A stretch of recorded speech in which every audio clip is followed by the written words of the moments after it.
Well, more on our top story now, that Russian double agent. And Michael Waller is Vice President of the Centre for Security Policy, and he joins us from Washington now. Thanks very much for talking to us. So, if any link here is proved with Russian authorities, and of course that's a huge if at the moment, the police aren't releasing any details at all, but is it your opinion that this would fit a pattern of state behaviour?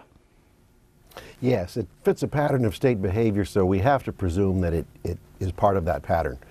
Vladimir Putin has a pattern going back to the 1990s of murdering his opponents, especially those who either investigated his crimes or who betrayed the secret police.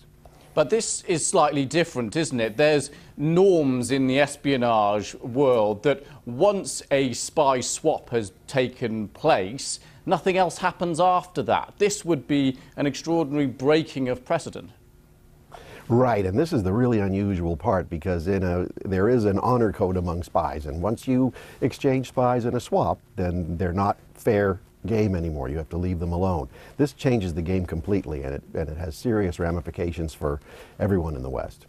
And you've had colleagues who, in your opinion, have been caught up in this kind of activity, the Russian state taking actions beyond its borders. Yes, well, two of my colleagues on my editorial board were assassinated in Russia for investigating Putin and the crimes relating to Putin and the secret police.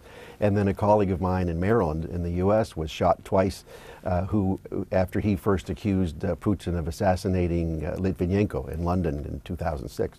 And of course, the Russian authorities, I'm sure, would have a different version of event from what you're putting forward there. But on a wider point, what do you think it would take to stop Russia taking actions beyond its borders, as it did, for example, allegedly in the Litvinenko case? Well, in the case of Vladimir Putin, he's a creature of the secret police. He calls it the Holy of Holies. He speaks about it in supernatural terms, almost. And as you had in your earlier clip there, he publicly said that the people who betray those services will be killed.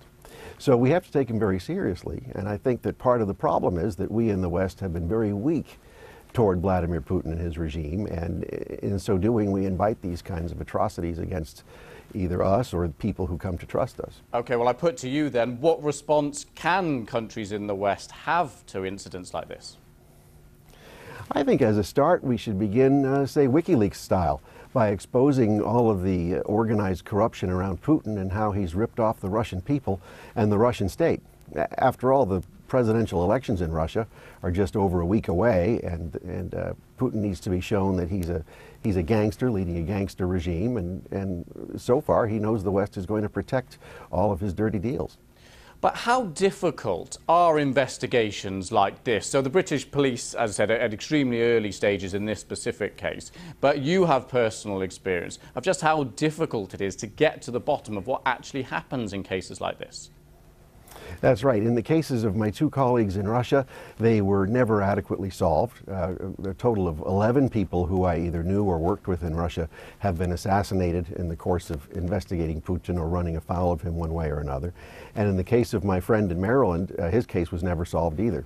So they're extremely difficult to prove. Okay, thank you for that, Michael Waller, there for us in